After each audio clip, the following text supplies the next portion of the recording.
Pelukis nyalek. Kalau nggak sih nggak juga.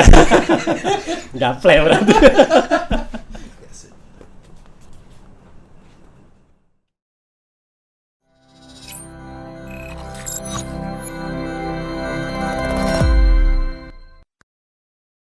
Halo sahabat PSIK TV, ketemu lagi dalam program Bincang Budaya. Ini adalah satu program yang diinisiasi oleh Pusat Studi Islam dan Kenegaraan Indonesia bekerja sama dengan FES dan Kemenko PMK. Kali ini kita akan bincang-bincang soal seni rupa tradisional dengan salah satu perupa Indonesia, namanya Kang Dik-Dik Adhikara Rahman. Di sesi sebelumnya, ya ini penting juga mungkin buat teman-teman untuk melihat video yang sudah kita produksi sebelumnya. Kita bicara soal musik tradisional Minangkabau di sesi pertama. Kemudian di sesi kedua kita bicara soal teater dan kearifan lokal di Indonesia. Nah, kali ini kita akan bincang-bincang soal perkembangan seni rupa, bagaimana seni rupa tradisional tumbuh dan berkembang di Indonesia menjadi salah satu ekspresi kearifan lokal. Kemudian bagaimana seni rupa tradisional itu kemudian dikontekstualisasikan dan diinterpretasikan dalam konteks masyarakat Indonesia kontemporer. Nah, Kang, saya panggilnya Kang Adi lah ya, biar asik ini. Kang Adi ini salah satu dosen di Universitas Trisakti di Prodi DKV FSRD ya. Fakultas Seni Rupa Desain. Fakultas Seni Rupa Desain. Gimana Kang, selama pandemi ini kegiatan di kampus pembelajaran masih jalan ya? Alhamdulillah masih jalan walaupun menggunakan Zoom. Jadi secara online terus. Secara online ya. Udah 1 tahun ini. Buat generasi yang lahir di zaman PKI agak problem itu ya. Iya pasti. Karena menyesuaikan dengan selera milenial ini. Ternyata berat juga yang ngikutin perkembangan teknologi ya. Oh gitu.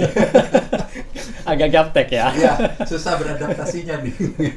Itu gimana nyiasatinnya biasanya? Karena kan kalau seni rupa itu kan harus memberikan contoh-contoh kan? Iya, betul.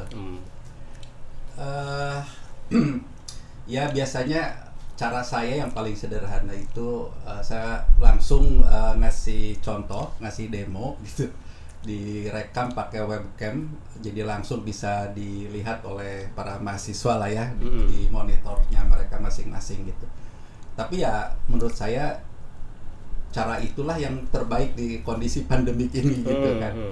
Nah, teman-teman sih ngasih tahu ada yang di record oleh kamera atau video terus ditampilkan di YouTube, ya saya bilang ya itu oke, bagus. Satu, saya nggak punya alatnya. Kedua, kalaupun punya saya nggak ngerti gimana mengoperasikannya kan. Jadi saya perlu tandem orang yang jago di situ. Dan kebetulan memang untuk hal-hal seperti itu saya juga kesulitan untuk menemukan orang yang tepat gitu ya. Jadi tantangannya malah berlapis-lapis ya, membuat pembelajaran kondusif di era pandemi ini ya. Betul sekali. Jadi saya lebih suka yang klasik-klasik gitu kan. Ya. Ketemu di kelas, langsung demo, langsung berinteraksi gitu ya. Tapi ya mau diapain lagi kondisi seperti ini kan. Tapi yang klasik-klasik itu kan justru nanti suatu saat akan jadi mahal itu. Luar biasa nilainya. Ya, mudah-mudahan. Ya, Kang Adi ini juga kebetulan bergiat di Sacred Bridge Foundation ya, salah satu lembaga yang sangat concern dengan isu-isu kesenian dan kebudayaan di Indonesia.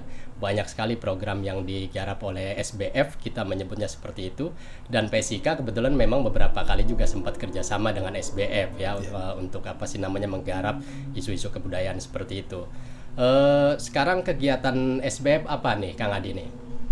Kegiatan SBF itu yang terbesar memang sebagai backbone-nya itu adalah Secretariat Reborn Unison. Itu menjadi center untuk berbagai kegiatan-kegiatan lainnya gitu. Nah, itu yang ke-1 ya. Nah, sekarang yang sedang saya garap langsung dengan teman-teman itu intrakromatik, ya, suatu program kebudayaan yang sifatnya apa ya, lebih mendekatkan atau menjembatani keragaman ya. Jadi diversity itu memang harus kita rawat kan ya, gitu kan. Nah, jadi intrakromatik ini mempertemukan tradisi ya, salah satu tradisi di Indonesia dengan di Swedia sana gitu kan. Gitu. Nah, tapi ini juga baru tahap istilahnya apa ya, penajaman kerangka besarnya dulu gitu ya. Gitu. Saya itu kalau main-main ke SBF itu biasanya sering itu ada istilah konteks gitu ya. Oh, iya. SBF, teman-teman SBF sering mengedepankan terminologi itu ya. Itu sebetulnya pesan apa sih yang mau diberikan kepada publik soal konteks itu kaitannya dengan seni dan budaya? Oke, ya apa ya? Jadi sebelum kita bicara ke konteks sih, sebetulnya kita harus memahami dulu pengertian seni di dalam ranah atau domain budaya gitu kan, sebagai rumahnya seni itu. Kalau dilihat dari kacamata budaya ya, seni itu bisa diuraikan pengertiannya sebagai suatu bentuk suatu respon terhadap suatu isu yang diekspresikan secara estetik gitu kan. Nah, tapi tentunya ini tidak bisa berlaku universal. Pengertiannya seperti itu, tetapi dipraktekkan di masyarakat ya tidak bisa universal. Karena tergantung kepada nilai-nilai yang hidup di masyarakatnya itu. Nah, saya pikir yang dimaksud konteks itu terkait dengan realitas yang ada di atau yang digeluti oleh masyarakatnya itu sendiri gitu kan. Ya ini juga apa ya, perlu kita renungkan lagi pada saat kondisi zaman sekarang tuh ya. Ini kan sekarang dunia semakin terbuka ya. Nah, yang jadi persoalan atau yang saya pikirkan secara pribadi gitu ya, kita ini konteksnya apa sekarang gitu ya. Pada saat kita semakin terbuka, pilihan semakin banyak, nah keakaran kita itu seperti apa sih? Ya. Karena di era yang serba terbuka ini pilihan menjadi sangat luas. Betul. Gitu kan. Nah, jangan-jangan keakaran kita pun akhirnya terlupakan gitu. Jangan-jangan kita udah nggak punya akar nih, tercerabut ya. Kalau kita nggak punya akar, pertanyaan saya, konteks kita apa sekarang? Gitu kan. Gimana mau berdiri kalau akarnya udah tercerabut kan? Nah, betul itu kan, betul sekali gitu. Jadi oleng gitu ya. Mungkin rubuh kali. Rubuh. Ya. Jadi soal keakaran itu, otentisitas itu penting untuk merespon gelombang budaya dari berbagai macam negara-negara lain yang sekarang disebut dengan globalisasi itu ya. Betul. Jadi pesan utamanya sebetulnya itu. Ini sesuai nih, kita lagi bicara soal konteks. Kang Adi ini kan setahu saya belakangan ini mengangkat satu isu yang menurut saya cukup seksi lah ya di dunia seni rupa. Jadi beberapa waktu yang lalu saya secara tidak sengaja membuka beberapa jurnal begitu. Saya menemukan salah satu tulisan Kang Adi gitu. Itu soal translasi visual seni rupa tradisional. Translasi visual itu apa gitu? Karena saya baru pertama kali dengar istilah itu. Ya jangankan istilah itu ya, istilah-istilah yang sudah pakem di tradisi seni rupa saja saya kurang paham kan, karena memang saya tidak tahu persis dunia seni rupa. Nah, translasi visual itu sebetulnya apa maksudnya? Apa hubungannya dengan tradisi seni rupa tradisional yang kita punya di Indonesia? Nah, jadi mungkin saya ngomong kronologinya sedikit gitu ya. Gitu. Siap. Satu hari itu saya baca beberapa buku ya, satu tentang linguistik, yang kedua tentang sosiologi, khususnya komunikasi. Kemudian saya juga suka baca tentang budaya rupa. Kalau tentang seni rupa, estetika ya udah otomatis itulah ya gitu kan. Udah gape lah itu mah. Ya kalau gape sih enggak juga. Gaple berarti. Nah, dari 4 buku itu saya mikir, ini ranahnya beda-beda gitu kan. Terus gimana saya menjembatani antara linguistik dengan sosiologi, dengan budaya rupa, dan kemudian dengan estetika itu kan. Nah, di situ saya mikir keras gitu kan, lama sekali. Mulailah saya coba memetakan dengan cara saya, mungkin dikatakannya ya tidak ilmiah kali ya. Gitu. Saya cobalah petakan itu. Nah, dari situ saya mulai terbersit gitu. Oh, mungkin ini bisa jadi, kalau saya gabungkan, jadi satu metode penciptaan. Gitu.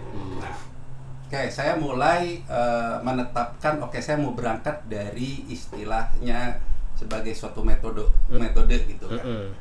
Nah, tapi apa namanya ini gitu kan. Kemudian saya tunda dulu itu soal penamaan ini. Nah, ketika saya baca budaya rupa, kebetulan memang saya besar di budaya Sunda, kemudian juga tidak berjarak dengan budaya-budaya yang ada di Indonesia, katakanlah misalkan Jawa atau Bali gitu ya.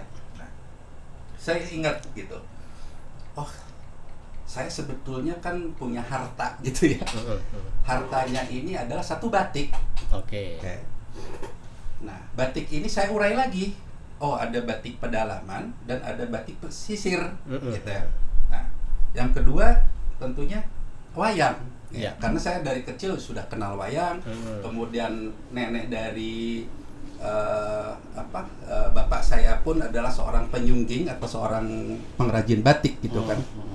Jadi dua hal ini sebetulnya bukan sesuatu yang asing bagi saya gitu. Nah, tapi saya mikir lagi, tapi kan saya tidak hidup di dalam konteksnya mereka ini.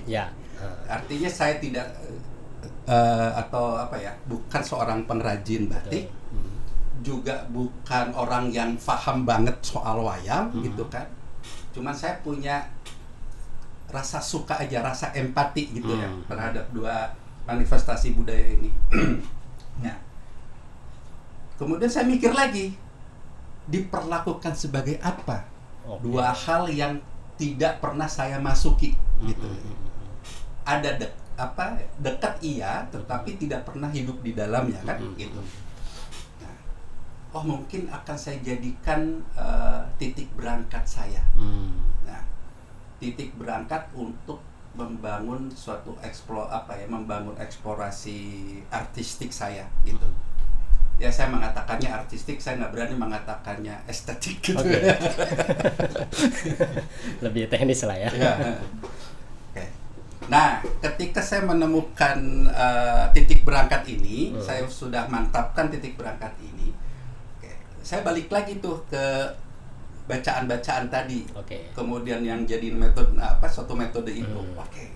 Kalau begitu apa nih nama yang sebenarnya ini? Semacam mencari frame akademiknya ya. Betul. Jadi frame akademiknya saya cari. Disitulah saya pinjam istilah dari linguistik, yaitu translasi. Tapi karena dunia saya visual, ya udah saya gabungkan dua terms ini. Jadilah translasi visual gitu kan. Nah, mulailah saya menulis secara secara personal saya. Saya tulis supaya saya tidak terlalu lupa gitu. Jadi si translasi visual ini menceritakan tentang bagaimana saya hidup di dalam konteks urban, yang tetap harus punya kedekatan dengan nilai-nilai tradisi. Kalau saya membatik, ya tentunya akan jadi lucu, konyol gitu karyanya ya, karena saya bukan di situ. Kemudian kalau saya membuat atau gambar wayang, ya itu kan jadinya seolah-olah hanya menghadirkan satu objek tanpa ada suatu kedalaman reasoningnya secara akademik gitu. Nah, jadilah saya mulai berpikirnya begini, kronologi berikutnya.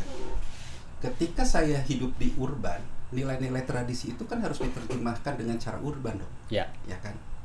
Nah, gimana caranya si batik dan wayang ini dia tetap terjaga otentisitasnya, tetapi punya suatu form yang berbeda, yang lebih dekat dengan konteks urban, gitu kan. Nah, mulailah dari situ saya coba dalam bentuk yang lain, tidak dalam bentuk tulisan, tapi langsung dipraktekkan secara visual.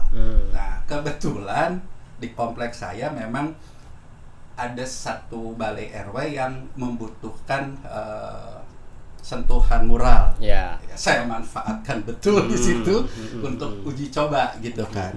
Nah, setelah selesai saya bikin kuesioner yang saya sebarkan ke teman-teman di kompleks saya ini, ya.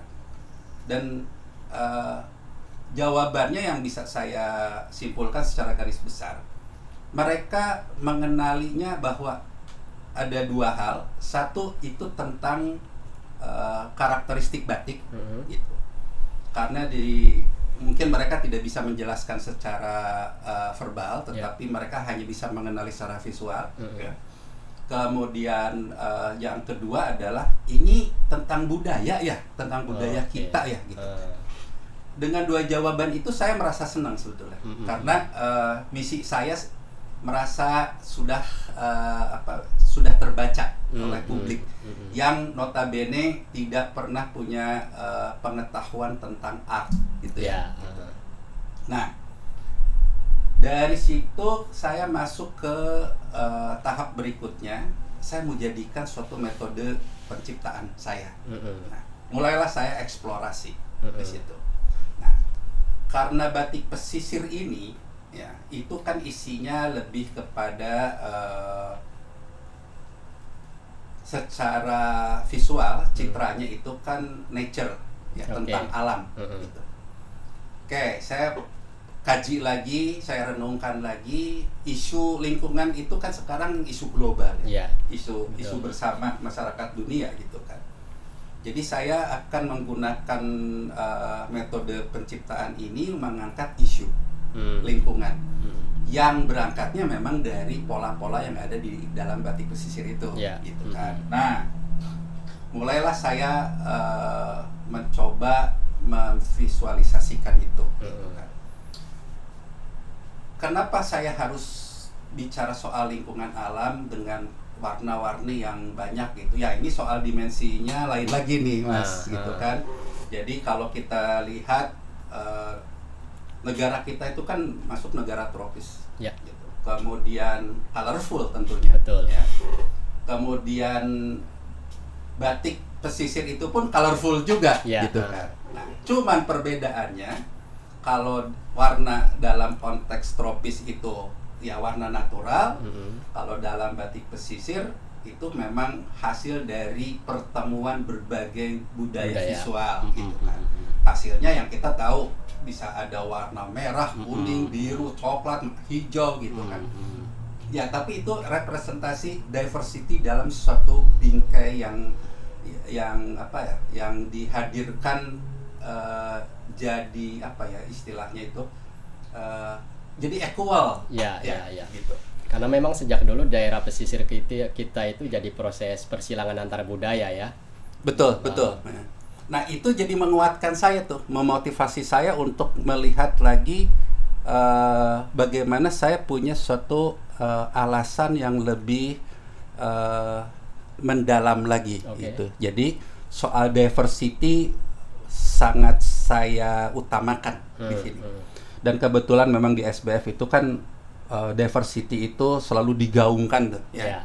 Bahwa diversity itu adalah fitrah atau suatu hukum alam yang tidak bisa kita tolak, gitu kan. Nah, saya tentunya setujulah dengan itu, ya. Nah, itu akhirnya saya punya suatu reason yang lebih baik lagi, gitu. Ketika saya mengeksplorasi warna berdasarkan batik pesisir yang di belakangnya soal diversity dalam kehidupan budaya itu, gitu. Nah, itu yang mendorong saya akhirnya sampai sekarang tetap bergelut di situ, ya. Ya, salah satu contohnya ya karya ini, gitu ya.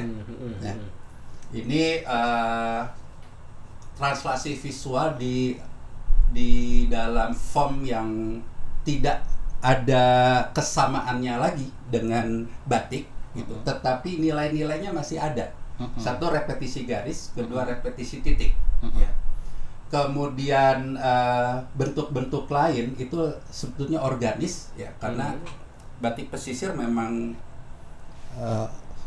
shape-nya itu memang organis sekali, ya. Tidak menghadirkan shape yang geometrikal sepenuhnya, ya, gitu.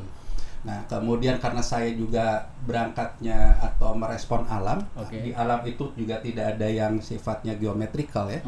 Nah, itulah ini saya gambarkan seperti ini. Nah, ini rujukan dasarnya dari batik pesisir itu kan banyak ya, ada dari daerah Cirebon, Lasem dan lain sebagainya. Kalau yang ini diambil dari mana nih awalnya? Kalau saya tidak spesifik ke satu daerah, tetapi saya merujuknya kepada spirit. Jadi semua batik pesisir itu memiliki kesamaan, yaitu soal keberanian menghadirkan atau menunjukkan diversity-nya itu. Nah, itu spirit yang saya pakai gitu. Nah, itu akhirnya saya pakai di sini gitu ya. Kira-kira seperti itu gitu ya. Nah, kalau dilihat kesamaannya ya tentu nggak akan ya sulit ditemukan ya gitu. Jadi spiritnya ini. Nah, saya pikir ketika kita bicara translasi, sebetulnya kan kita menerjemahkan ke dalam form yang berbeda, tetapi meaningnya masih sama, gitu. Ya. Nah, kalau dalam translasi secara teks, ya misalkan dari dalam bahasa Inggris ke bahasa Indonesia atau ke Arab atau kemana, ini kan bisa sama ya, tetapi pronunciation atau apanya bisa beda. Nah, ini pun sebetulnya sama. Gitu. Jadi translasi itu sebetulnya sejenis interpretasi ya. Betul. Ya. Nah, ada perbedaan sebetulnya dengan interpretasi gitu kan. Kalau interpretasi ada mungkin saya mengatakannya porsi subjektivitasnya besar. Ya. Kalau di translasi visual itu ada penguatan reasoningnya, ya, gitu. Dan saya pikir metode penciptaan ini memang ada di wilayah akademik ya, yang tapi tidak menutup kemungkinan untuk dipakai oleh masyarakat di luar akademik gitu kan, gitu.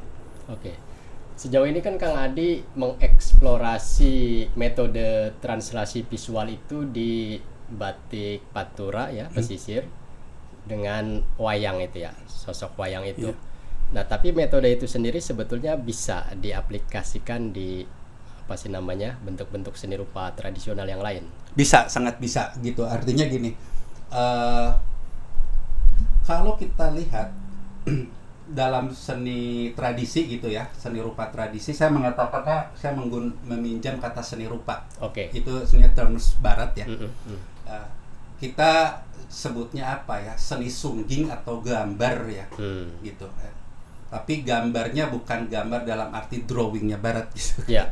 Nah, ini kita kesulitan belum menemukan suatu terms yang tepat dengan praktek tanda kutip seni rupa kita. Nah, ini bisa si seni rupa tradisional itu bisa dikembangkan sebetulnya. Jadi kalau saya melihatnya, kenapa harus tetap di situ, ya, bahwa itu ada, ya saya perlakukan sebagai rumah, dan saya bisa keluar dari rumah itu. Ketika saya tersesat, saya bisa pulang ke rumah. Gitu. Jadi seni rupa tradisi itu bagi saya rumah, ya, supaya saya punya tempat ketika saya tersesat, ketika saya kehilangan apapun lah ya, saya pulanglah ke seni rupa tradisi itu. Nah, seni rupa tradisi di kita memang beda dengan barat tentunya ya. Kalau barat memang pengertian seni rupa itu sudah begitu banyak faktornya ya. Ada faktor saintifik. Kemudian filsafatnya juga diuraikan secara tekstual, kemudian sampai level teknisnya, ya, kemudian ada ininya lagi apa namanya itu ke apa ya, independensi, otonom. Otonomi. Ya. Jadi misalkan gini, lukisan mau ditaruh di sawah, mau ditaruh kamar mandi atau dimanapun tetap dikatakan lukisan. Oke. Nah itu kan otonom ya, bisa melepaskan dirinya dari lingkungan sekitarnya. Nah kalau di kita kan enggak. Jadi seni rupa tradisi itu dia applied, dia hadir di benda-benda yang lain. Mungkin orang mengatakannya itu jadi ragam hias, gitu ya. Gitu. Sekarang gini, ragam hias itu dicopot, ditiadakan, kemudian dihadirkan di batu. Ya dia bukan lagi ragam hias di arsitektur, dia tetap jadi itu kerajinan di batu, gitu kan, gitu. Misalnya kita punya berbagai macam ragam hias songket ya. Di Minang, Bugis dan daerah-daerah lain. Itu kalau ragam hias songket itu diaplikasikan di tempat lain, ya dia lain dia lagi. jadi berbeda ya. Berbeda. Ya, gitu kan. Okay. Jadi seni rupa tradisi itu memang melekat kuat gitu ya. Dia tidak independen, tidak bisa diurai gitu. Ketika diurai ya dia bisa berubah makna atau bahkan jadi hilang maknanya. Gitu. Karena memang dia harus punya tempat tertentu. Iya, betul. Ada wadahnya. Ada wadahnya. Ya. Gitu. Nah, saya pikir itu memang harus demikian. Kalau kita mau mencari sesuatu yang lain, ya berangkatlah dari spiritnya, gitu. Dan itu jangan diganggu gugat. Artinya dalam kebudayaan itu kan ada beberapa pilihan lah ya, gitu. Ada yang harus kita jaga, ya, harus kita rawat. Ada yang harus kita kembangkan, ya. Atau mungkin ada yang harus kita musnahkan. Ya. Nah, saya memilih tetap dijaga, tapi saya juga punya ruang khusus untuk mengeksplorasi lebih. Sebetulnya itu sih sesuai ya dengan spirit Undang-Undang Pemajuan Kebudayaan ya, terutama pada aspek pengembangan ya. Karena selain perlindungan gitu kan, kita menampilkan tradisi itu apa adanya lewat proses inventarisasi, dokumentasi dan sebagainya, tapi juga kan undang-undang mengamanatkan aspek pengembangan itu. Wow, saya baru tahu. Selain itu nanti ada pemanfaatan ya. Kalau pemanfaatan spektrumnya lebih luas, ya untuk kesejahteraan ekonomi, kemudian diplomasi budaya dan lain sebagainya gitu. Betul. Nah justru itu apa yang dilakukan oleh Kang Adi itu sejalan banget ya dengan apa sih namanya maunya pemerintah dalam konteks pemajuan kebudayaan. Gitu. Apalagi pemajuan kebudayaan itu kalau kita merujuk pada Undang-Undang Pemajuan Kebudayaan itu ternyata definisi budaya itu di undang-undang itu sangat inklusif. Proses dan hasil interaksi antar budaya yang hidup dan berkembang di Indonesia. Itu kan sangat inklusif. Artinya tadi misalnya seni rupa yang tumbuh di daerah pesisir itu kan proses persilangan antar budaya itu kan menunjukkan bahwa karakter masyarakat kita memang sangat adaptif gitu, sehingga keragaman bisa diterima di sini menjadi sesuatu yang normal gitu. Ya betul ya. Di satu sisi ya saya sepakat dengan itu, memang faktanya begitu ya. Gitu. Tapi kalau kita lihat realitas sekarang ya, ketika muncul perilaku politisasi lah ya, gitu kan. Ya saya tidak menunjukkan, tapi saya lebih tidak menunjukkan ke satu pihak, gitu kan. Tetapi gejalanya dan faktanya memang sudah ada dalam keseharian kita. Ketika keberagaman itu dilihatnya sebagai suatu ancaman. Nah, saya pikir hal itu memang tidak baik untuk kita. Dan satu-satunya cara saya untuk mengatakan ketidaksepakatan saya dengan cara ini, gitu. Jadi saya tidak perlu berteriak-teriak atau nulis secara politik karena memang saya tidak mampu. saya tidak dididik di situ kan, gitu. Masa pelukis nyalek. Ntar saya tim suksesnya. Jadi cara saya ya seperti inilah gitu kan. Nah persoalannya gini, ada teman saya ngomong, ya kalau lu cara mengkritiknya seperti itu, siapa yang mau lihat? Terus saya mikir lagi, iya juga ya gitu kan. Tapi akhirnya saya punya jalan tengah untuk menerima masukan dari teman saya itu. Bodoh amat hari ini tidak rekognisi oleh publik atau Oke. oleh siapapun. Hmm. Tapi kalau karya saya ternyata awet, gitu ya, bisa bertahan 200 tahun walaupun harganya tidak ada sama Ya. sekali, mungkin message yang saya sampaikan baru ngomongnya nanti gitu di 200 tahun yang akan Ya, datang gitu. Peduli setan lah untuk sekarang gitu. tidak diakui pun gitu kan gitu. Nah, ini jadi apa ya, yang membuat saya tetap meyakini apa yang saya lakukan sekarang. Saya belajar di SBF di SBF itu waktu bicara soal ternyata budaya itu memang harus dirancang, harus by design. Oke. Dengan suatu strategi. Ya. Nah, waktu itu almarhum Serrano Sianturi mengatakan kalau kita mau belajar bagaimana kebudayaan itu menjadi dinamis dan diakui, baik itu pemikirannya kemudian manifestasinya, gitu kan, kita harus belajar dari orang-orang Afro-American. Nah, beliau menyampaikannya begini, ketika awal orang Afrika dijadikan budak di negara Amerika itu, itu mereka memang tidak boleh membawa apapun kecuali baju yang melekat di badannya. Nah, tetapi interaksi antara para budak ini dengan para majikannya, yang menarik adalah ketika si majikan memberi pinjam gitar. Oke. Nah, dimainkanlah oleh orang kulit hitam dengan struktur musik perkusinya mereka yang ada di benua Afrika itu. Nah, karena para budak ini memang berjauhan secara fisik ya jaraknya gitu. Jadi gitar itu diperlakukan sebagai manusia. Nah, itulah akhirnya blues. Oke. Ya.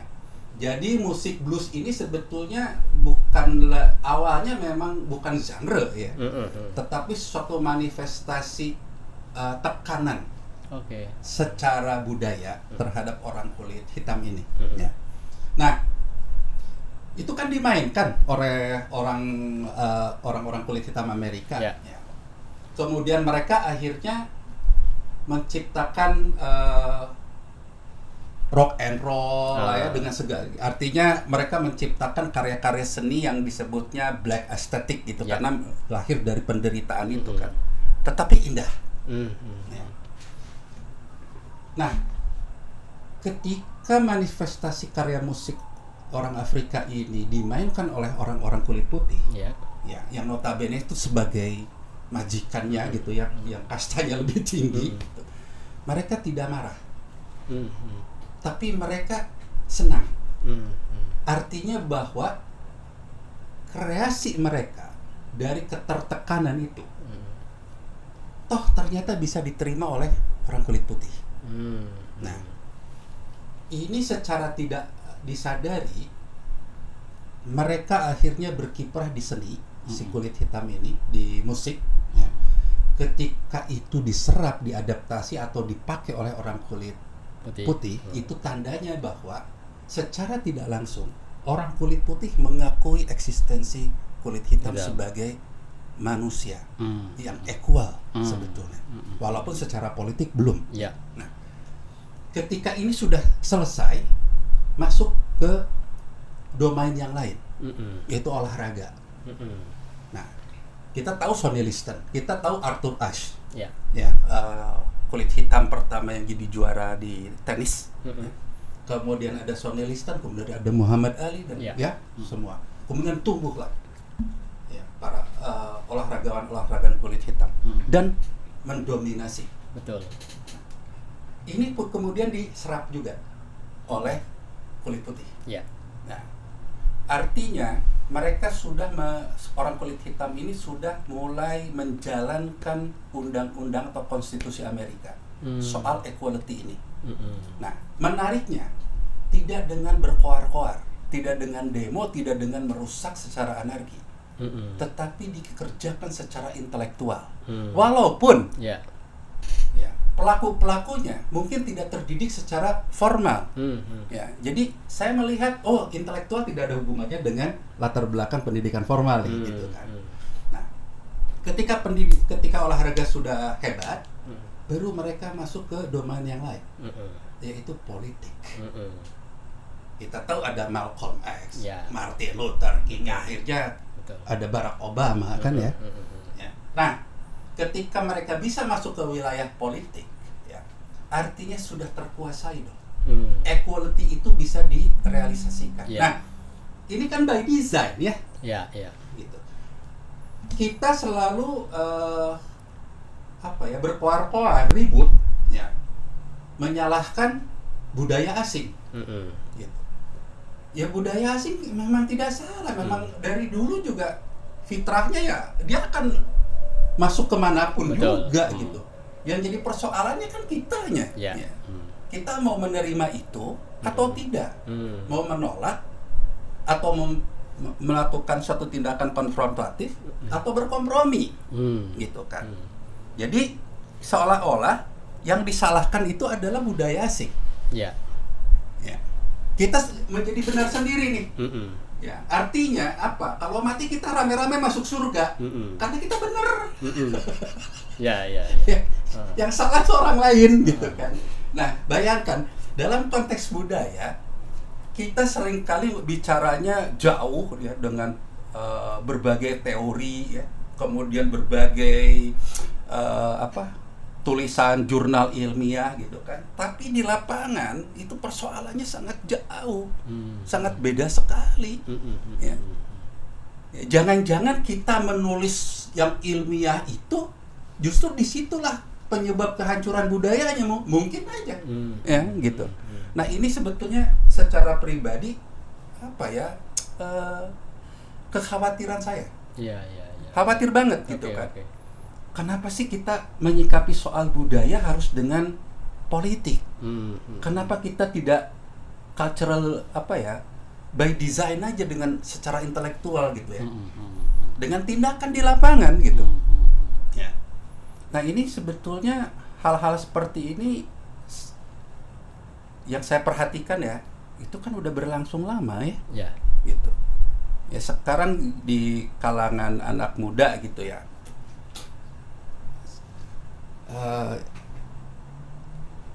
Nggak tahu ini disebutnya kritik atau bukan gitu ya. Jadi pada saat di barat ada seni instalasi, installation art, anak-anak muda di sini ribut, bikin art installation sampai masuk galeri, ya. bikin sini gitu, heboh gitu. Kemudian, saya senang. Oke. Tapi begitu saya baca tulisan-tulisan yang mendukung kegiatan itu atau katakanlah pengantar kuratorialnya gitu kan. Loh, kok ngacunya ke gagasan art installation-nya yang di barat itu? Saya mikir lagi kan, kenapa harus ke sana?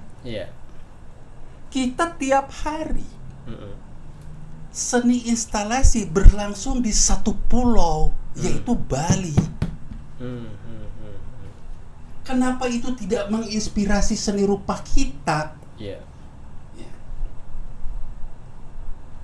Sekarang saya tidak hidup di Bali, saya hidup di luar Bali.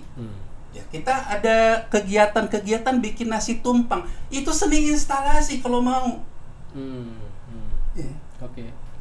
Nah, kalau kita bicara kelokalan, bukankah itu source of estetik kita hari ini? Kemudian ada apalagi seni kinetik misalkan. Kita udah melakukan itu, cuman kita nggak kunjung mersistematisasi secara rasional, secara terms di dalam seni rupa ini apa namanya. Nah ini udah banyak sekali apa yang sudah dikerjakan oleh para leluhur kita gitu. Tapi itu dibiarkan sebagai, ya itu kan tradisi zaman dulu. Jadi zaman dulu itu identik dengan ketertinggalan. Tidak dilihat sebagai rumah kita. Ya, dari situ saya berangkat, kemudian ke situ juga saya akan kembali. Gitu. Tapi prakteknya banyak yang keluar rumah itu tidak kembali lagi. Tidak kembali. Begitu tersesat, terkatung-katung di mana-mana. Terkatung-katung, kemudian siapa yang disalahkan? Ya, harusnya kan diri sendiri, betul nggak? Betul. Gitu kan? Nah, tapi kan lagi-lagi di kita itu yang salah adalah orang lain. Sebetulnya kita punya tradisi seni rupa yang sangat kaya dan beragam ya. Betul. Di Indonesia ini. Yang kalau sekarang itu istilahnya macam-macam, kayak tadi installation art dan lain sebagainya, mungkin lebih banyak lagi istilah yang lain gitu. Yang sebetulnya juga sudah tumbuh dan berkembang di tengah masyarakat kita. Ya, kira-kira sebetulnya problemnya itu jangan-jangan kita punya masalah dengan cara kita melakukan apa yang disebut sebagai politik of naming gitu. Politik peristilahan, politik penamaan. Dan itu yang banyak dilakukan oleh orang-orang dari barat kan. Mereka membangun neologisme, terminologi baru untuk menggambarkan atau mengidentifikasi sesuatu yang sebetulnya di kita juga manifestasinya itu sudah ada. Betul. Sudah hidup gitu. Nah, ini artinya kan tantangan tersendiri bagaimana setidaknya ya teman-teman seni rupa yang juga kebetulan bergiat di dunia akademik itu seharusnya melakukan peran itu. Bukan semata-mata merujuk pada tradisi dari luar, tetapi juga harus memframing apa yang kita punya gitu ya. Sehingga justru masyarakat luar mulai mengenal. Gitu. Ya, betul. Betul, sepakat sekali. Jadi yang seperti itu yang pernah saya lihat tuh gini, secara kultural kita sebetulnya tidak mengenalkan diri keluar loh. Mereka mendatangi kita. Persis. Ya. Jadi, nah, pada saat mereka mendatangi kita, mereka membawa terms-nya mereka. Ya. Sementara apa yang kita lakukan nggak dikasih nama. Iya.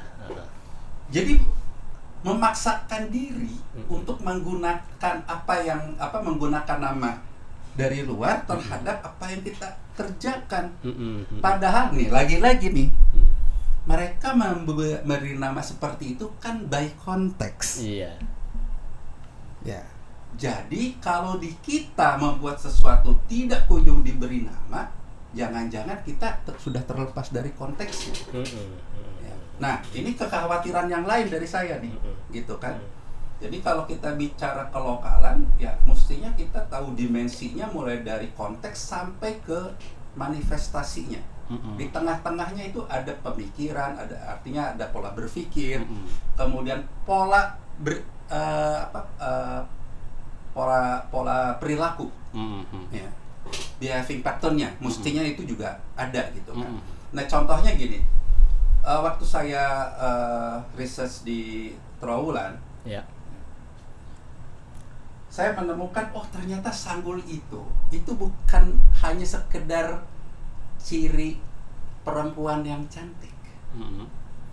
Jadi sanggul itu adalah simbol tahta para dewa di tempat yang tertinggi, Gunung Semeru. Jadi sanggul itu representasi Gunung Semeru. Oke. Nah, bentuknya kan tidak sama dengan Semeru harus segitiga. Yang penting dia ada lebih tinggi dari manusia. Gitu, dari tingginya manusia, makanya sanggul akan lebih tinggi gitu. Itu kan artinya bahwa pengakuan konteks saya memang dalam frame spiritualnya Hindu di zaman itu. Itu disimbolkannya dengan sanggul. Kemudian kenapa harus ada konde bunga yang getar-getar gitu ya, goyang-goyang? Itu kan kaitannya ke lingkungan alam. Adanya memang pohonan. Ya. Kalau adanya kaktus, ya mungkin di sini ganti kaktus kali. Iya kan? Nah, kemudian lakinya kenapa harus gondrong? Ya karena pada saat upacara dia harus melilitkan rambutnya itu yang gondrong, disanggul gaya laki-laki. Lagi-lagi itu Semeru. Ya. Dipraktekkan dalam kuliner jadi nasi tumpeng. Dipraktekkan dalam arsitektur dia jadi atap yang mengkerucut ke atas piramid. Ya. Kayak ini kan konteks yang sama nih. Simbol yang harusnya terbaca dengan mudah. Gitu. Oke.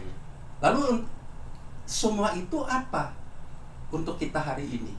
Ya kan kita nggak mungkin menjiplak-plak habis seperti itu. Ya, karena konteks kita bukan di situ lagi.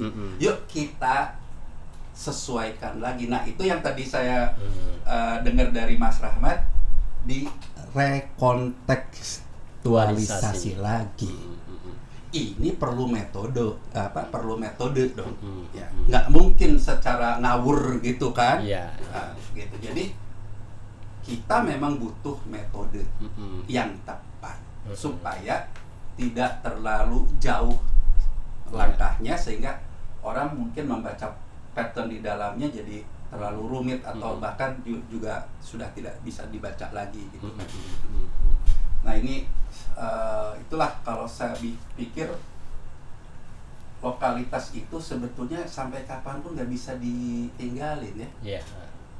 Gitu. Tapi memang penting ya kreativitas kita untuk membuat istilah-istilah baru atau politik bahasa seperti itu, supaya kita tidak selalu meminjam istilah-istilah dari luar gitu. Seolah-olah atau gimana ya, di masyarakat itu kenapa sih salad itu jadi lebih terhormat daripada gado-gado gitu kan? Ya, bener. Atau apa di Sunda itu karedok, ya enggak? Kenapa salad itu menjadi lebih terhormat? Iya. Padahal esensinya sama kan? Iya. Nah, bayangin ya.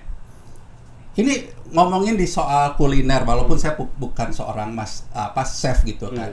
Tapi saya hasil dari research di Mojokerto itu Trawulan. Bayangkan teknik memasak abad 11, walaupun Majapahit berdiri abad 12, tapi abad 11 sudah punya teknik menggoreng. Artinya kelapa diekstrak jadi minyak untuk memasak. Okay. Kita punya tradisi itu berarti sudah hampir 1000 tahun. Betul. Okay. Jepang tahu teknik menggoreng itu setelah Perang Dunia Kedua dikenalkan oleh Amerika. Dibawa ke Indonesia namanya tempura, berbondong-bondong kita beli itu. Tempura enak. Gila saya bilang. Kita udah punya tradisi menggoreng itu 1000 tahun. Iya. Jadi nama tempura dengan gorengan itu jadi hierarkis kan? Betul. Jadi ini cara berpikir apa? Ya. Iya. Kalau dilihat dari sejarah, kita jauh lebih kuat. Nah, masalahnya tempura dikenalkan oleh Jepang secara budaya. Kita kan tidak mengenalkan gorengan ke luar negeri. Betul. Jadi memang persoalan desain itu tadi ya, kita harus punya strategi kebudayaan. Seperti kisah orang-orang Afro-Amerika itu tadi gitu ya. Ternyata memang dengan menggunakan apa yang disebut soft power ya istilahnya itu, mereka pada akhirnya juga bisa berdiri secara setara di aspek-aspek yang lain. Tapi sejak awal itu kan pintu masuknya lewat budaya. Betul. Itu pentingnya kenapa pendekatan budaya itu harus menjadi agenda besar pemerintah saat ini. Jangan melulu berfokus pada apa yang disebut hard power gitu ya, politik, militer dan lain sebagainya. Ya, saya nggak ngerti itu. Saya memang orang bodoh ya.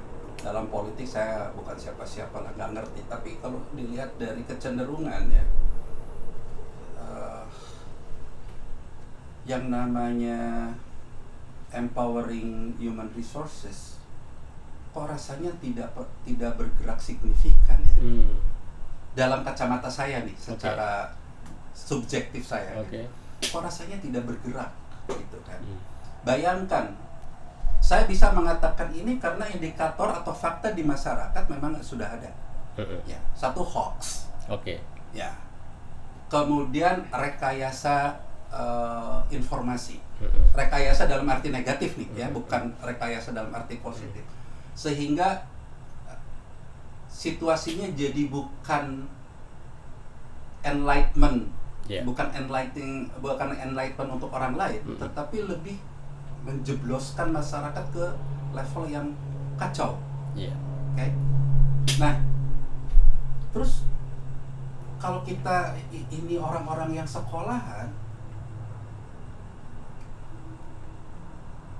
gimana nih hubungannya antara sekolahan dengan realitas seperti ini. Ya. Jadi yang dipelajari di dalam sekolah, dipelajari yang di dalam pendidikan secara umum, ini apa ya? Nah, padahal pendidikan itu adalah salah satu sub di dalam culture. Karena culture kan gede banget. Luas, ya. Gimana kita mau memahami suatu culture kalau hal-hal yang kecil aja rumit terus, ruwet terus, konflik terus. Ya. Jadi yang berjalan saat ini justru politisasi budaya ya. Saya yakin itu, atau dijadikan suatu slogan aja. Ya. Nah, lebih ngeri lagi kalau saya itu dijadikan slogan atau hanya untuk make up aja kali ya, gitu. Jadi ya saya tahu bahwa banyak teman-teman di luar sana, bahkan mereka juga tidak saya kenal gitu kan. Mereka sudah berada di level yang di tatarannya udah praktek gitu ya. Gitu. Ya. Cuman suara mereka di mana, kemana ya? Gitu. Oke, Kang Adi, kalau kita kembali ke seni rupa aja tuh ya. Sebetulnya minat anak-anak muda sekarang terhadap ekspresi seni rupa tradisional yang kita punya itu seperti apa sih ya? Selain Kang Adi sendiri misalnya berupaya memperkenalkan itu lewat metode translasi visual, Kang Adi ini kan juga banyak berinteraksi dengan teman-teman perupa di Indonesia. Itu secara umum minat mereka untuk mengolah kembali, menginterpretasikan kembali dan mengkontekstualisasikan seni rupa tradisional dalam konteks kekinian itu seperti apa? Setidaknya dari komunitas-komunitas perupa yang pernah dikunjungi atau yang pernah berinteraksi dengan Kang Adi. Wah, dia rumit sih persoalannya. Rumit dan tumpang tindih. Oke. Ya, gitu. Jadi saya mengatakannya lebih terpolarisasi gitu ya. Oke. Jadi ini penyebab polarisasi ini memang faktornya sangat beragam ya. Untuk masyarakat yang ada di desa, di tradisi rural gitu ya, mereka ingin jadi modern dengan cara apa yang dikerjakan atau apa yang dihasilkan di kota gitu kan. Tapi ada juga orang kota yang merindukan lagi Suasana kampung, suasana ketradisian di dalam praktek seni rupanya gitu kan.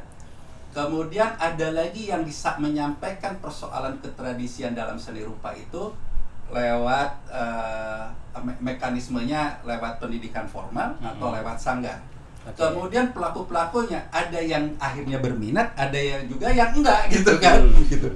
Jadi apa ya, polarisasi ini sangat sulit untuk dikasih batas yang tegas lah gitu ya. Sehingga saya ngelihatnya jadi ya memang sepertinya kayak ini dulu kali ya realitasnya gitu kan. Ya. Ada orang-orang yang di kota gitu ya, misalkan sampai harus datang ke satu daerah mempelajari suatu seni tradisi begitu mendalam gitu ya. Tapi pada saat dia pergi pulang lagi ke kotanya gitu kan, justru tidak di rekontekstualisasi ya. Nah, bahkan akhirnya bisa gini ya, mengenalkan apa yang dia temukan, dikenalkannya di kota, bentuknya seperti apa yang dipraktekkan di desa gitu kan. Nah, contohnya ini analoginya bukan di seni gitu ya. Rendang Padang di Padang yang begitu dikenalkan di Jakarta ya masih seperti itu juga, ya kan. Kemudian wayang yang ada di desa gitu kan, yang dipraktekkan di desa, begitu dikenalkan ke kota ya masih gitu juga gitu. Artinya kan tidak ada suatu penyesuaian konteks gitu. Nah, persoalannya bukan ini salah atau benar sih sebetulnya. Saya berpikirnya bisa nggak pengayaan itu tumbuh? Ya. Kalau ditampilkan apa adanya kan problemnya orang-orang kota ini udah lost contact gitu. Nah, iya. Dengan nilai, norma dan makna dari ekspresi betul. seni rupa yang dibawa dari tradisi itu kan. Jadi mungkin orang kota ngelihatnya bengong aja, ini apaan sih? Ya. Oh gitu. Terus apa? Saya nggak ngerti. Bisa begitu kan? Ya, betul. Nah, ini menarik nih ketika saya balik lagi contohnya strategi budaya melalui seni yang orang kulit hitam di Amerika ini. Ya. Blues itu kan lahirnya di ladang-ladang tuh. Ya. artinya itu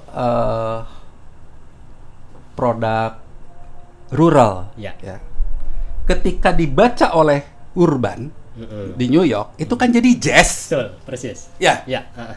Itu kan ada ya. Kontekstualisasi. Ya. Saya mengatakannya ini bukan transformasi, tapi transmisi. Oke. Ketika si jazz mulai kebingungan, dia balik lagi ke blues, kemudian dia keluar lagi. Jadi bolak-balik ini yang jadi transmisi. Nah, bayangkan dalam keseharian kita, saya sering mendengar sekali dengan istilah transformasi.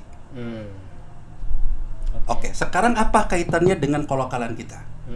Transformasi itu adalah merubah bentuk sehingga bentuk awalnya sudah hilang. Oke. Lalu kalau kita tersesat gimana? Kemana kita balik lagi? Ya. Jadi kalau konsep pembangunan ini adalah transformasi, ya, saya kritik itu salah. Harusnya transmisi. Oke. Ya. Ini juga dilakukan oleh Jepang, kemudian dilakukan juga oleh Cina. Ya. Sekarang Jepang, siklus antara tradisi dengan dunia modern itu dalam waktu 24 jam setiap hari. Dalam konteks modern, dia pakai dasi, sistem kerja barat.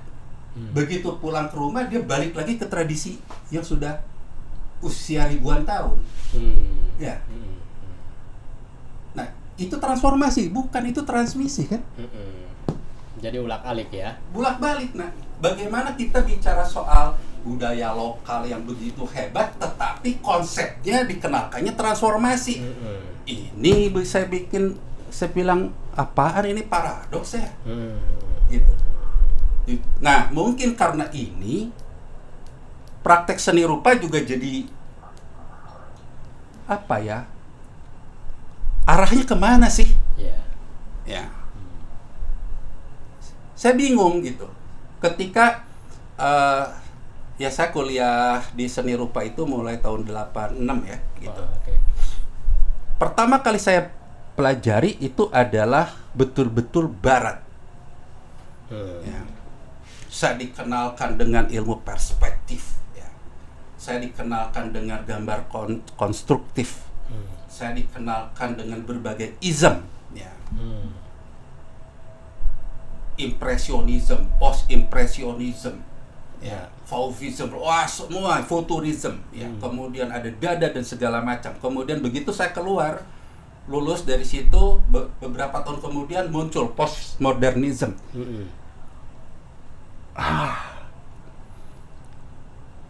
Ilmunya sih tidak salah. Sayanya yang tidak bisa menempatkan di dalam peta ilmu itu.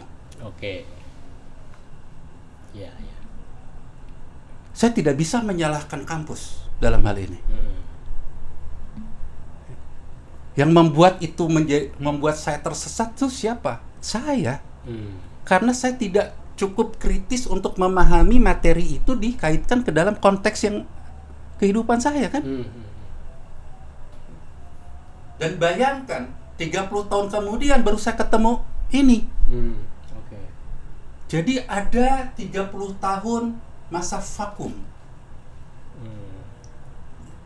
Ya kalau praktek ngelukisnya sih enggak ya, tetapi di level pemikiran itu vakum sekali. Jet lag-nya cukup lama ya. Wah, itu sih bukan jet lag lagi. Mungkin kalau saya sebut itu zaman kegelapan. Tapi teman-teman yang lain ya saya nggak tahu ya. Itu ya artinya dunia seni rupa itu kan memang dunia yang ya apapun lah itu kan sangat luas ya. Jadi saya juga tidak merasa bahwa apa ya, tidak bisa mengatakan hal ini untuk mereka gitu ya. Jadi kegelapan yang saya alami ya tentang saya aja gitu kan. Gitu. Tapi ya kemungkinan besar memang banyak dialami oleh seniman Indonesia yang seperti itu ya. Atau dalam berbagai bidang lah kira-kira seperti itu. Karena memang sekali kita masuk atau menaiki pesawat modernitas gitu, ketika turun kita jet lag gitu, susah lagi kembali ke rumah primordial kita. Iya. Jadi soal translasi visual ini emang menarik banget Kang Adia, karena itu satu metode penciptaan baru yang coba diperkenalkan pada komunitas seni rupa di Indonesia, dan tentu kita berharap banyak teman-teman yang juga melakukan hal yang sama supaya tradisi rupa yang kita miliki ini juga bisa ditransmisikan ke generasi baru dengan pengungkapan baru tanpa menghilangkan originalitas atau otentisitas tradisi itu sendiri. Betul. Nah, dari tadi kita udah bicara ya konsep translasi visual dan lain sebagainya, supaya lebih material gitu ya. Material tukang bangunan dong. Supaya lebih empirik gitu ya. Teman-teman ini paling enggak, kan dari tadi mungkin teman-teman membayang-bayangkan translasi visual itu kayak apa sih gitu ya. Mungkin Kang Adi bisa gitu nyontohin gitu, bikin sketsa gitu. Entah ya, dari motif batik atau wayang, itu kira-kira seperti apa deh? Sahabat PSIK TV mungkin pengen tahu bentuknya kayak gimana, prosesnya seperti apa gitu. Ya, oke.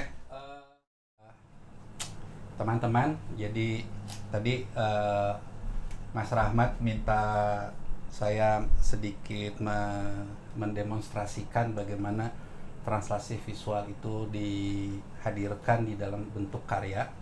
Ini ada beberapa pendekatan yang secara teknis bagaimana memulainya gitu ya.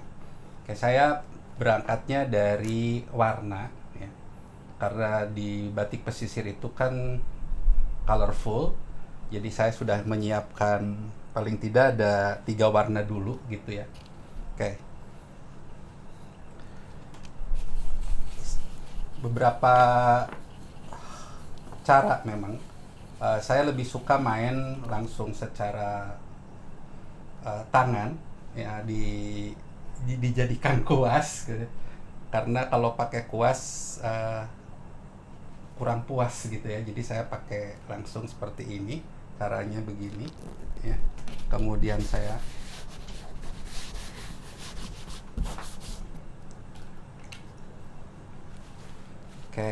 kemudian cara kedua, ininya memang saya basahin ya. Kemudian baru saya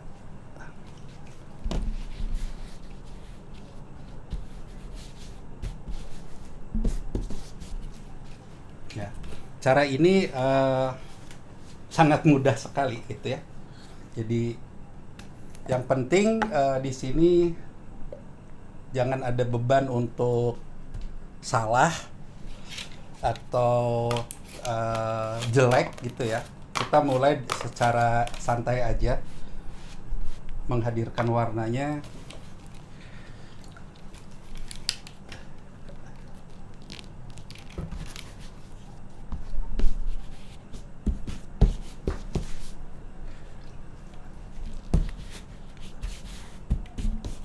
Oke.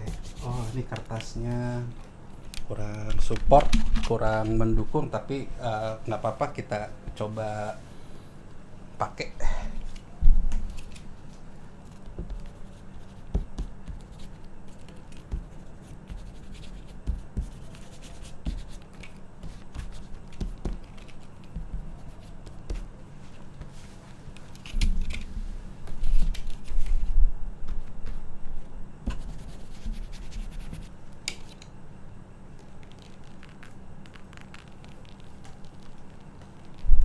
Kalau ditanya ini mau warnai, bukan, ini numpahin cat. Jadinya seperti apa saya juga nggak tahu ya. Saya selalu mencari efek-efek surprise dalam berkarya gitu ya. Ini yang membedakan kalau saya bekerja dalam mendesain. Kalau mendesain memang dari awal harus disiapkan, harus dipikirin. Kalau di berkarya di seni rupa, saya lebih senang berimprovisasi gitu ya. Oke. Nah, ini masih agak sedikit basah, nggak apa-apa. Masih sayang nih.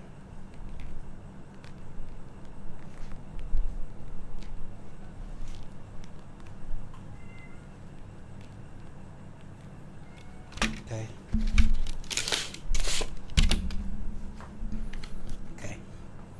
seringkali saya menggunakan alat atau media yang sebetulnya bukan untuk gambar, ya, tapi saya manfaatkan, ya. Contohnya adalah ini dermatograf, sebetulnya pensil tukang bangunan.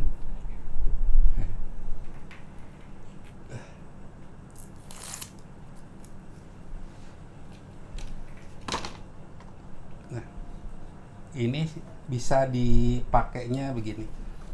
Karena saya berangkat dari batik, ya. Di batik itu kan pada prinsipnya suatu repetisi, ya, pengulangan antara elemen garis dengan elemen titik gitu.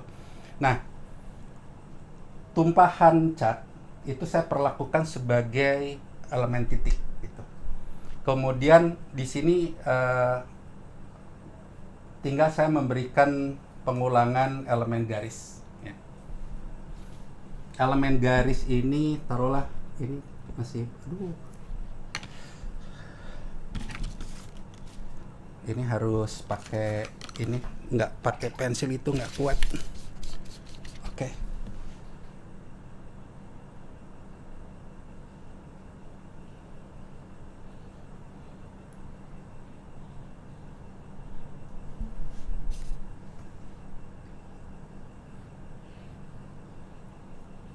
Oke. Ini Megamendung, ya, yang hadir di dalam batik Cirebonan, ya, gitu. Tapi tidak harus persis sama. Yang penting karakteristik si meganya ini ada sedikit kesamaan. Oke. Oke. Nah, karena di batik pesisir itu memang sangat kaya dengan unsur floral, jadi saya juga akan menghadirkan karakteristik floral yang tidak harus sama dengan apa yang hadir di dalam batik.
Oke, karena kertasnya kurang tebal, ini terlalu tipis, jadi saya tidak punya keleluasaan untuk memanfaatkan tangan saya, ya, karena terlalu tipis takut sobek nanti, jadi saya menggunakan kuas.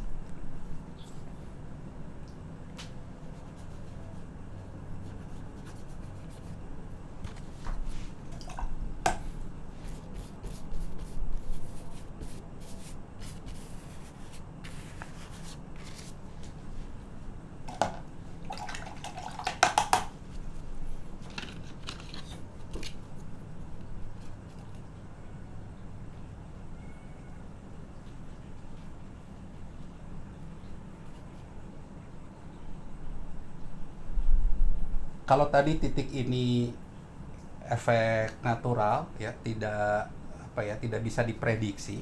Nah, sekarang saya bisa menghadirkan repetisi titik dengan cara ditempatkan atau direncanakan lah, ya.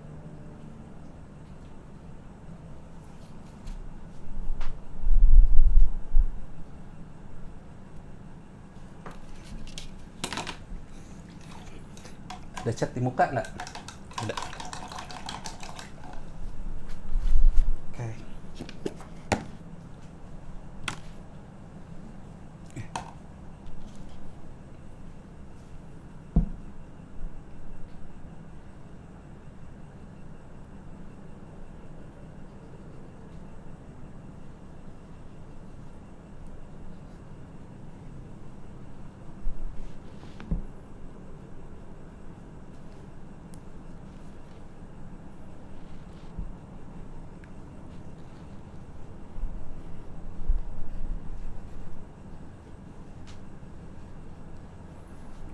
Saya pikir pada saat kita bicara translasi, eh, sumber yang akan kita translate ini, yang akan kita terjemahkan harus kita kuasai.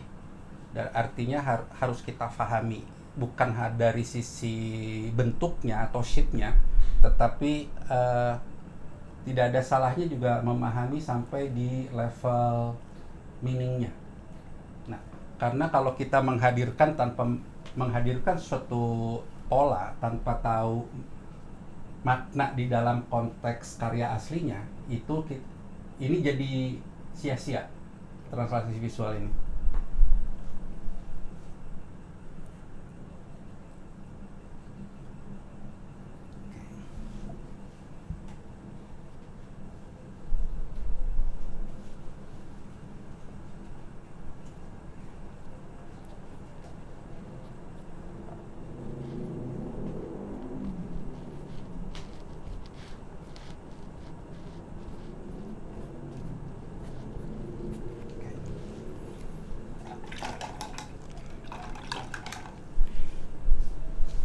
Karena ini bukan lagi batik seperti yang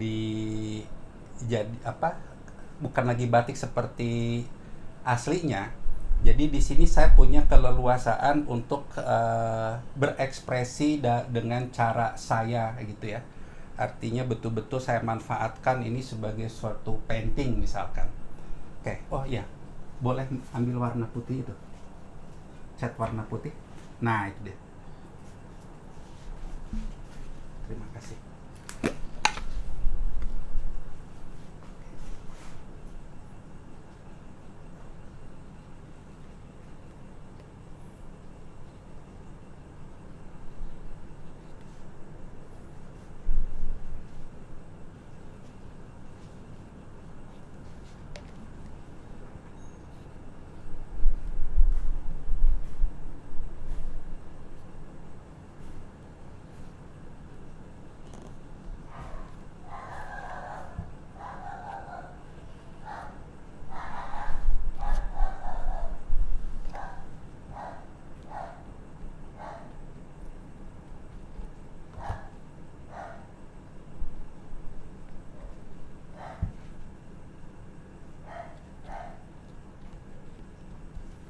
Sedikit nakal nggak apa-apa lah ya. Artinya di dalam translasi visual itu ada ruang kebebasan ya. Jadi jangan terlalu tergantung sepenuhnya.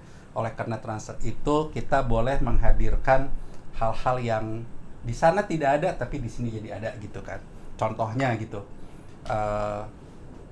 Di dalam batik pesisir itu tidak ada sosok binatang berkaki 4. Di sini bisa, gitu kan. Nah itu dia yang penting itu ketika kita memahami spiritnya, ya diterjemahkan dengan cara personal itu bisa menjadi sesuatu yang memperkaya karya kita lah. Oke. Contohnya misalkan, saya space-nya kecil sih, maaf ya.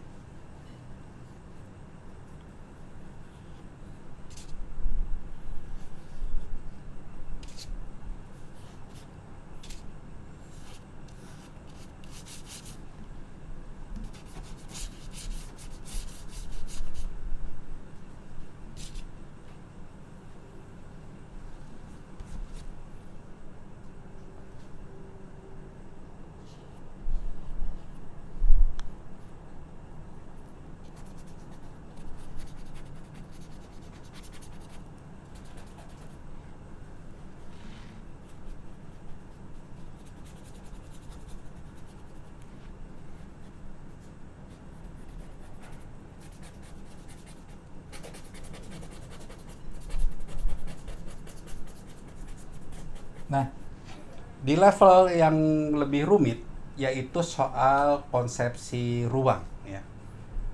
Kalau kita balik ke seni rupa tradisi kita, ya, sebetulnya konsepsi ruangnya itu sangat berbeda dengan konsepsi ruang yang pendekatannya empirik yang barat punya gitu ya. Di kita itu konsepsi ruang itu lebih ditentukan atau berorientasi pada spiritual, yaitu katakanlah makrokosmos gitu ya. Nah, dampaknya ini akan jadi sangat rumit ketika objek itu menjadi tumpang tindih. Sementara dalam konsepsi ruang barat yang berdasarkan empirik, yang jauh kecil, yang dekat besar ya, kemudian dimensi ruangnya itu menjadi terasa seperti real. Nah, di dalam seni rupa tradisi, konsepsi ruang itu seolah-olah antitesanya seni rupa barat itu ya, ruangnya dalam seni rupa barat gitu. Oke.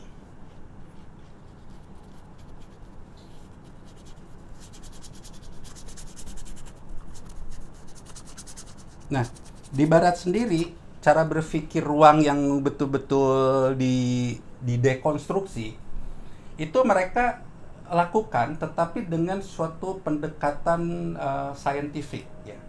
Apa yang dikerjakan oleh Picasso di dalam kubisme ya, itu kan scientific sekali ya. Tapi di dalam konsepsi ruang di dalam seni rupa tradisi itu tidak ditentukan oleh berpikir sainsnya ya, tetapi lebih ke dorongan spiritual itu ya.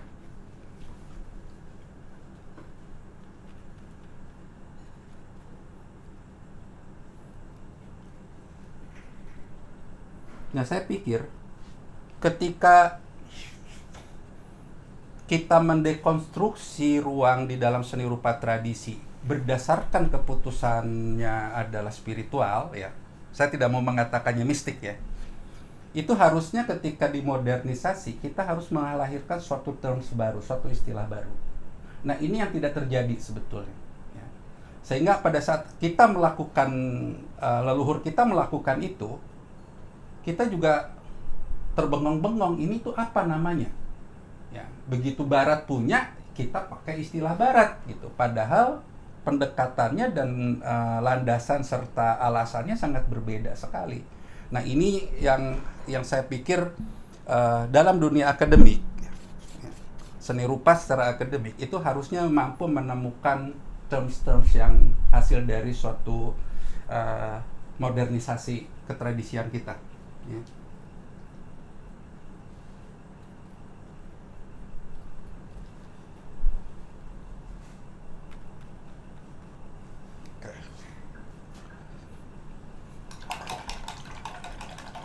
Dulu dosen saya Profesor Sujoko, kemudian Profesor Primadi Tabrani ya.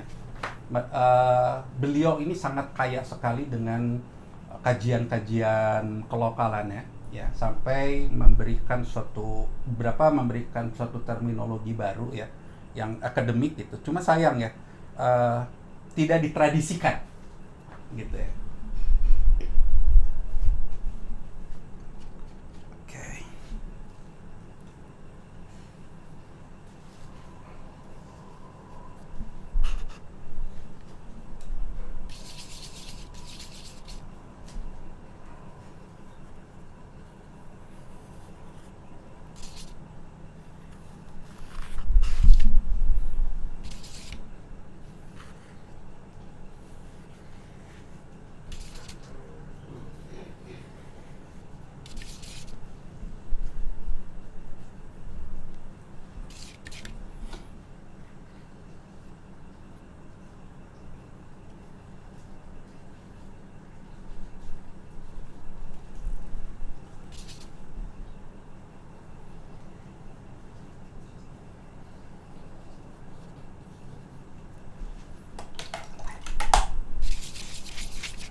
Kalau komposisinya tetap dalam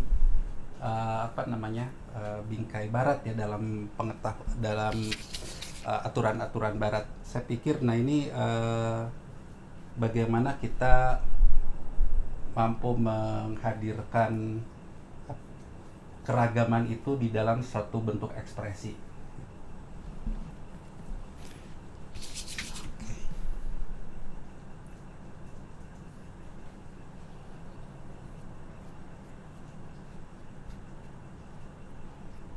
Oke, kira-kira seperti ini kali ya. Oke.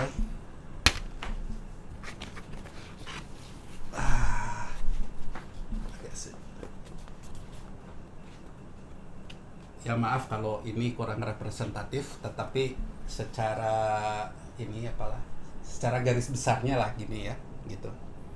Jadi motif floral tidak harus sama dengan di batiknya, tapi saya juga bisa menghadirkan bentuk floral yang imajinatif atau stilasi dari pohon-pohon atau tanaman-tanaman gitu ya. Kemudian saya bisa menghadirkan bentuk-bentuk lain ya, tetapi dengan pendekatan cara menggambarkannya sama seperti batik gitu, yaitu menggunakan bahasa garis ya, ungkapan garis itu. Kemudian titik itu bisa saya sebar karena di dalam batik itu titik itu memang tersebar di mana-mana. Atau kalau orang tradisi bilang titik dalam batik itu disebutnya isen ya, isian gitu. Ini pun saya bisa melakukan itu sebetulnya sebagai isen gitu kan. Oke. Jadi kurang lebih seperti ini teman-teman. Maaf kalau kurang representatif, semoga bisa sedikit dipahami gitu ya. Terima kasih. Teman-teman, tadi kita sudah menyaksikan proses simulasi metode translasi visual seni rupa tradisional dengan mengambil contoh batik pesisir ya, Kang Adi ya. Kira-kira seperti itu prosesnya. Mungkin secara sederhana kira-kira seperti itu. Mungkin dibuat rumit juga bisa. Cuma kalau dibuat rumit nanti kita bisa lebih banyak waktu lagi tentunya ya. Oke Kang Adi, sangat menarik. Terus terang aja saya terpukau. Makasih. Dengan simulasi tadi dan konsep translasi visual itu, barangkali ada tips-tips atau pesan-pesan ya buat teman-teman yang bergiat di bidang seni rupa atau punya interest minat di bidang seni rupa. Gimana sih supaya mengembangkan bakat mereka dan bagaimana juga supaya mereka itu lebih peka untuk mengangkat kembali khasanah seni rupa tradisional yang kita punya. Wah, ini lumayan berat kalau tips sih saya nggak mampu lah ya. Jadi gimana ya, mungkin bukan tips gitu ya, lebih apa ya, ya saya hanya mengajak aja gitu ya, karena saya juga berada di tahap belajar gitu ya. Jadi ya kita sama-sama coba untuk ngebangun kepekaan dan menempatkan seni rupa tradisional itu menjadi apa ya, spirit atau ruh dalam berkarya gitu ya. Entah itu di seni rupa atau di seni musik atau di seni tari atau dalam seni-seni yang lain lah gitu. Itu satu, sebagai satu ajakan. Yang kedua yang saya alami memang tidak mudah untuk memulai. Jadi ya kita harus sama-sama berani melangkah ya. Bahwa di situ ada salah atau gagal, saya pikir itu manusiawi lah ya. Karena jangan terlalu terpengaruh, atau bagi saya gini, ketidaksempurnaan itu adalah sempurnanya itu sendiri. Jadi kalau kita gagal atau salah di dalam berkarya, itu mah ya biasalah, bagian dari suatu pencapaian gitu ya buat teman-teman.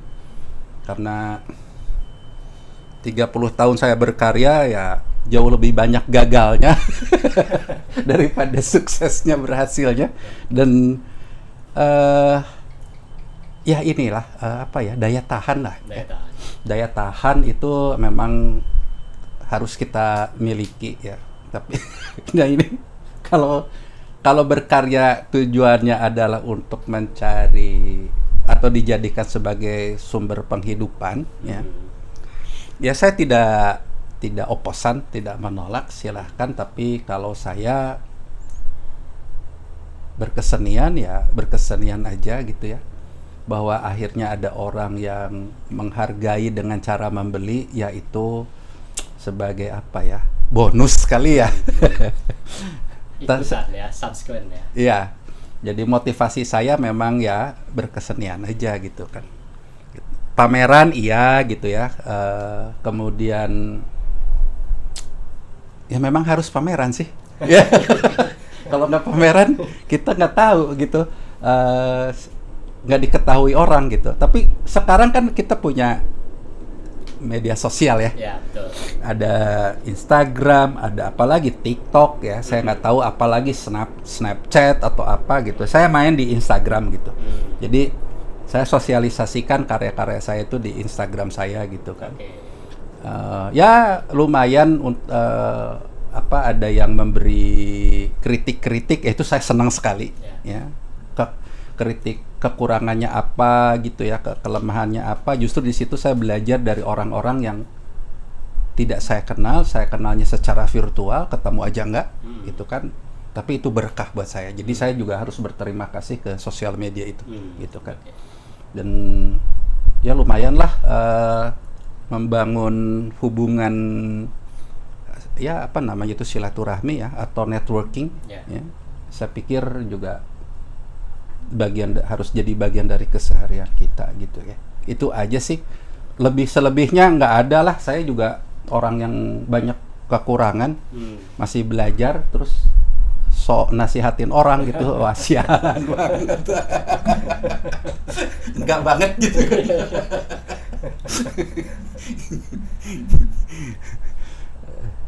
Oke, teman-teman, tadi kita sudah menyaksikan proses simulasinya, kita juga ada ngobrol panjang lebar dengan Kang Adi. Mudah-mudahan semua yang tadi kita bicarakan bisa menginspirasi ya teman-teman kita di luar sana. Juga tentu saja bisa mengedukasi banyak pihak di masyarakat agar lebih mencintai produk-produk seni tradisional yang kita miliki dan dikembangkan secara lebih lanjut sehingga memberikan kontribusi buat pembangunan bangsa ya. Amin, amin, amin. Ya, perjumpaan kita di sesi ini saya kira cukup sampai di sini. Nanti kita ketemu lagi di program Bincang Budaya selanjutnya. Teman-teman stay tune terus di PSIK TV. Sampai jumpa di program Bincang Budaya berikutnya. Assalamualaikum warahmatullahi wabarakatuh. Terima kasih Kang Adi. Terima kasih juga untuk Mas Rahmat, untuk Mas Kiki, Mas Anwar, dan jangan lupa terima kasih banyak untuk PSIK. Ya pokoknya PSIK begini banget lah.